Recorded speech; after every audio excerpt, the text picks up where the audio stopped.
Hi everyone, my name's Jose Velazquez. Welcome to my channel. Today I'm going to talk to you a little bit about a very powerful search tool in LinkedIn to help you grow quality connections and not just quantity. Now I recognize some of you may be listening on a podcast, and so I want to take a quick pause to ensure that you can get in front of a computer so you can follow along.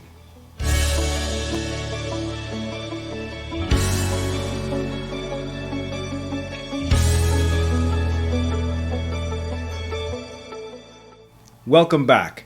Okay, so let's make a couple of assumptions. First assumption is that you've already signed into your page and you and I are going to go through this process together. So first thing you do when you're looking at your page is you're going to see that there's a search bar. I want you to click inside that search bar and then simply hit enter on your keyboard. Now once it comes up, you're going to see some names here, and your names will be different than mine. These are recommendations of people to follow. These recommendations are based off of your interests and also the people that you're already connected to. So you and I are going to have different names that pop up there. I don't want you to worry about that right now. What I do want you to do is go over to where it says all filters and click on that tab.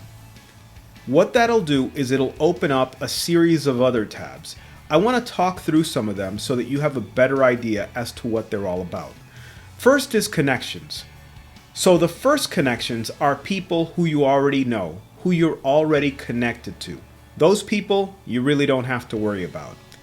Second connections, I joke and say they're kind of like second cousins. They're people who know people you know. And so those are very, very important because you already have a touch point. You already know someone in common. And then third, jokingly again, it's like third cousins. You have a million of them, you've never met them, and you know what? You probably rarely run into them.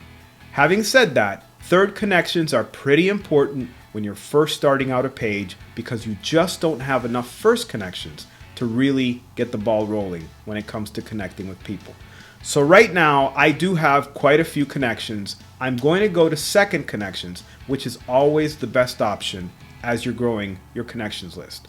Now, as I'm moving forward, I want to tell you why I'm telling you this secret. It's not really a secret, but why I'm telling you this tip.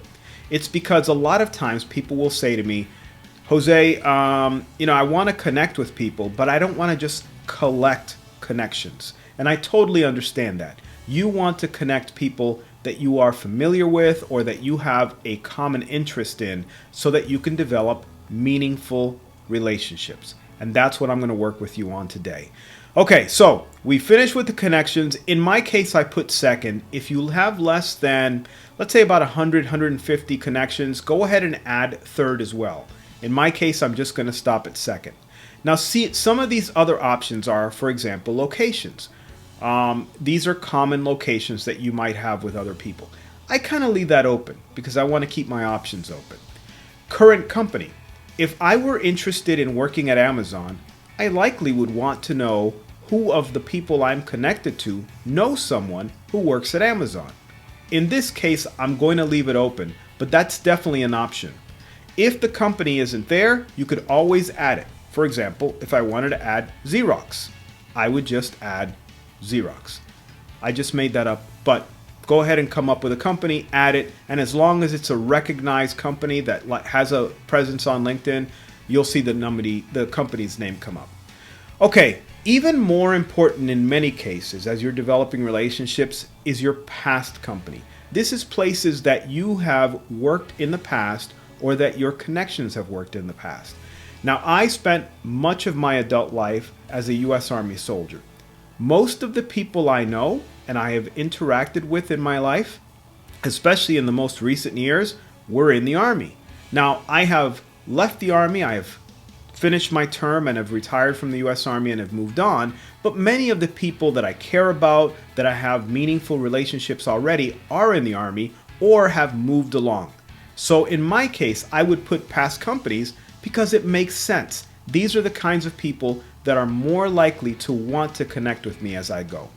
Similarly, if you have another company that doesn't automatically come up, you can always add that company as well. These are people that you want to connect with because you have a shared common experience. Now, school. If you went to a major university that, and especially if you just recently got out of college, well, that's where the vast majority of your network is going to be. In my case, I'm a little older, and so school is not as meaningful as far as connections per se, so I'm going to leave that blank. Again, if you're recently graduated, or if you come from a major alma mater, private school, Ivy League school, and that's a significant impact on your career and your life, then sure, go ahead and pick that. In my case, what I am going to do is I am going to pick industry.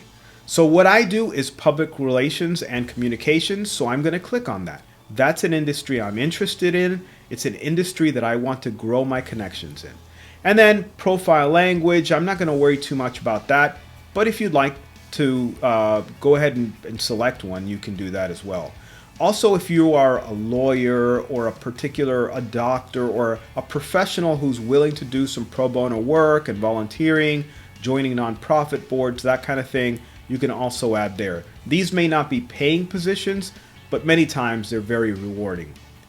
Service categories in addition to that, and then if you have particular names, like you can throw the word Bob in there and it'll find every Bob that is in the public relations communications field who happens to have been a U.S. Army soldier and who is a second connection of yours. I'm not going to worry about Bob. We're just going to go ahead and hit search. So when we hit search, what's going to come up is a sampling of the people who I can connect with, who have those shared common interests. In my case, I've got 571 results. Your number will vary, and the people that come up on your list will also vary. I've got Tanya S here. I don't know who Tanya is, but if I wanted to connect with her, I would absolutely send her a connection request, and I would always add a note. Doesn't have to be very long. I can simply say, "Hi Tanya, saw your link, saw something that you posted, something that I agreed with, really think that we could help each other out, or you are very interesting." Don't be cringy. But whatever the case might be that you found interesting in that person that you would want to connect with, and then send the connection request. More times than not, I want to be genuine, so I go to the page. I don't know Tanya again, but I go to her page and I begin to get an idea of who she is and whether or not I'm interested in following her. So this tells me a little bit about her. I learned that she's a public affairs officer, which is an area that I'm very comfortable with. And then I learned some of her experience down here. We have a shared connection with the Department of Defense, U.S. Air Force in her case, Department of Energy, and likely we have a lot of friends in common that were in the military and in particular in the Army. So if I wanted to send her a connection request, I would. And again, I'd always add a note. So going back to why I did this because inevitably what I want to find are connections that matter to build meaningful relationships. Because I don't know if it's Tanya or Maureen or Warren or Amy or Justin, but one of those people may be the one that leads to an incredible opportunity in the future.